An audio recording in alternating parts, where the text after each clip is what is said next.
పాపం తీర్మానం కూడా అన్న నువ్వు కూడా కొంచెం వీళ్ళకి డబ్బులు ఇచ్చేది. ఎందుకంటే డబ్బులు ఇస్తేనే న్యూస్ వస్తుంది కదా. ఎవడన్నా ఏ రాజకీయ నాయకుడైనా మీటింగ్ పెడితే లైవ్లు పెట్టి స్క్రోలింగ్ చేసుకుంటా దాన్ని అంచెలంచెలు చూపిస్తారు. పాపం నువ్వు వీళ్ళకు మరి ఎందుకంటే నువ్వు గ్రౌండ్ నుంచి వచ్చి నా జాతి బాగుపడాలి వెనుకబడదని చెప్పేసి జర్నలిజంలో ఉండి ఎన్నో వాళ్ళ బాధల్ని చూసి దగ్గర నుండి చూసినావు కాబట్టి నువ్వు ఇది కాదు కరెక్ట్. రాజాధికారమే ఉండాలి మనకు రాజాధికారం ఉంటేనే మనం నలుగురికి సేవ చేయగలుగుతాం. ఎన్నాళ్ళు ఇంకా ఇట్లా ఉంటామని చెప్పేసి మీరు ఒక అడిగేశారు. అది చాలా గొప్పది అనుకుందాం. కానీ వీళ్ళకి నువ్వు డబ్బులు ఇవ్వడం వల్ల ఒకరు కవర్ చేస్తలేరు. ఈయన ఆంధ్రజ్యోతి, ఈయన ఎవరికి బినామీ? ఈయన దిశ ఎవరికి బినామీ?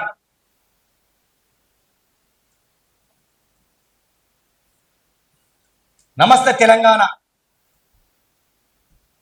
ఎవరికి బినామీ? సాక్షి ఎవరికి కోసం పనిచేస్తుంది? ఇంకా చాలా ఉన్నాయి పేపర్. చూడండి ప్రజలు, ఏ పేపర్ చూడండి, ఏం లేదు. డబ్బు కావురంతో కొట్టుకొని డబ్బులు ఎక్కువై ఒక మీడియా సంస్థ పెట్టుకొని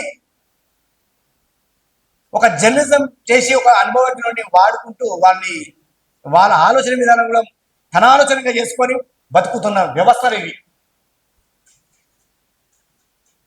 మా ప్రజల సొమ్ముతో బతుకుతురు కానీ మా మీద బతుకురు కదా. కానీ ఒక్క ముక్క రాసేమైనా ఒక జర్నలిస్ట్ ఏమన్నాడైనా మీటింగ్లో నన్ను తిట్టిండా?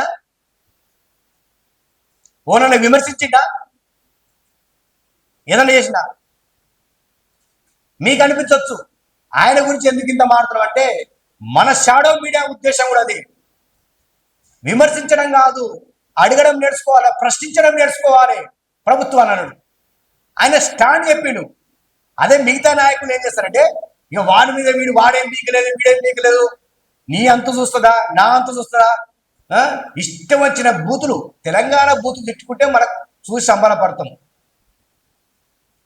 ఆయన ఒక స్టార్ట్ చెప్పిండు. నేను మనం ఎందుకు రావాలి, మనకి ఏమైపోతుందని చేసి అందరికన్నా వెరైటీగా ఏఐని కూడా వాడుతుంది. చచ్చిపోయిన నువ్వు తీసుకొచ్చి మాట్లాడిపించిండు. ఆయన ఏం చేస్తారని కూడా చెప్పిండు. ఎప్పుడు ముఖ్యమంత్రి అయితే కూడా చెప్పిండు. ఇప్పటికైనా ఆలోచించుడి. ఎస్సీ ఎస్టీ బీసీ సోదరులారా ఆలోచించండి. ఏదన్నా ఈయననే కాదు ఎవరైనా మీ మంచి ఆలోచన బయట తీసుకొస్తే వాళ్ళకి సహకరించండి.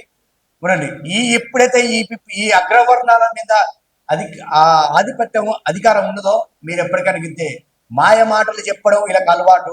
వాళ్ళు నేర్చుకునే విద్య అదే. వాళ్ళు బయటకు పోయి కూలి పని చేయలేరు, ఒక ఉద్యోగం చేయలేరు.